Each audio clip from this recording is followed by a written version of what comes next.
कश्मीर में लहूलुहान वादी मोदी शाह से जनता का सवाल कहां है आपका अखंड भारत।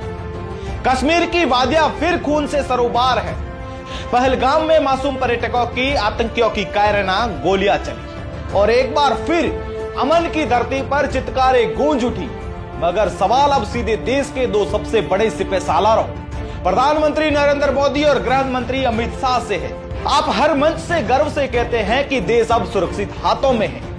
नोटबंदी और धारा 370 के खात्मे ने आतंकवाद की रीढ़ तोड़ दी, तो फिर ये टारगेटेड हमले कैसे हो रहे हैं? क्यों कश्मीर की पवित्र धरती बार बार लहूलुहान हो रही? याद कीजिए, जब डोनाल्ड ट्रंप भारत आए थे तो दिल्ली की सड़कें आग के हवाले थी, और अब जब अमेरिका के उपराष्ट्रपति इस दौरे की चर्चा में हैं तो कश्मीर में खून की नदियां बह रही। क्या ये सब महज इत्तेफाक है?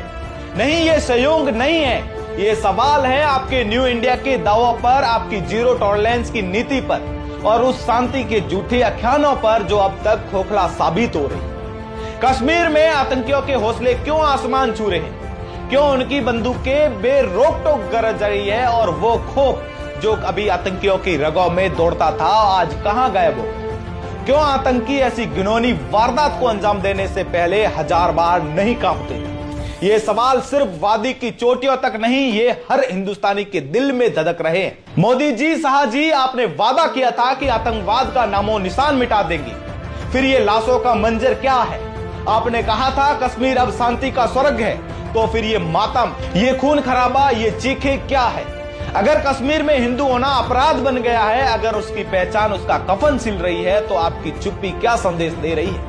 क्या आप देश चला रहे हैं या फिर लाशों की गिनती कर रहे हैं? शब्दों के खंडरों में न्याय की भीख नहीं मिलती है। जनता अब जुमलों से तंग आ चुकी है।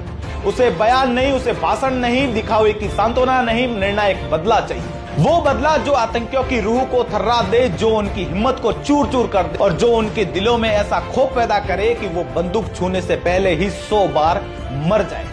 वो बदला जो कश्मीर की वादियों को फिर से अमन का आलम दे, जहां हर हिंदुस्तानी, हिंदू, मुस्लिम, सिख, ईसाई बिना खौफ से जी सके। मोदी सरकार, अगर आपके शासन में भी हिंदू की पहचान उसकी मौत का सबब बन जाए तो फिर किस शांति का ढोल पीटा जा रहा है? ये सवाल कश्मीर का नहीं, 140 करोड़ हिंदुस्तानियों का है। जनता की आंखें खुली है, कान खुले हैं और दिल धड़क रहा है। वे जवाब मांग रही है और अब वक्त है शब्दों को तलवार बनाने का, आतंक के खिलाफ जंग को बेरहम करने का और कश्मीर को वो शांति देने का जो सिर्फ कागजों पर नहीं बल्कि हकीकत में खून के धब्बों को मिटा दे। सोचिएगा, क्योंकि वक्त अब चुप्पी बर्दाश्त नहीं करता है। कश्मीर का खून मूक नहीं रहेगा। आतंक का जवाब आतंकियों की भाषा में ही चाहिए, बिना बहाने, बिना टालमटोल, बिना किसी ढील के। अगर सरकार इस आग को नहीं बुझा सकती तो जनता पूछेगी, आप अखंड भारत का सपना दिखा रहे हैं या फिर लाशों का ढेर इकट्ठा कर रहे हैं? जवाब दो, और वो जवाब दो जो इतिहास में दर्ज हो, जो आतंकियों को सबक सिखाए और जो कश्मीर को उसका हक, शांति वापस दे। सोचिएगा जरूर, आप क्या सोच रहे हैं इस पूरी कहानी को लेकर, इस पूरे वाकया को लेकर? अपनी राय आप कमेंट बॉक्स में दीजिए और हमें दीजिए अगले वीडियो के लिए इजाजत। जुड़े रहे तमाम प्रकार के अपडेट के लिए द खटक के साथ। मैं आपका साथी जसवंत सिंह शिवकर।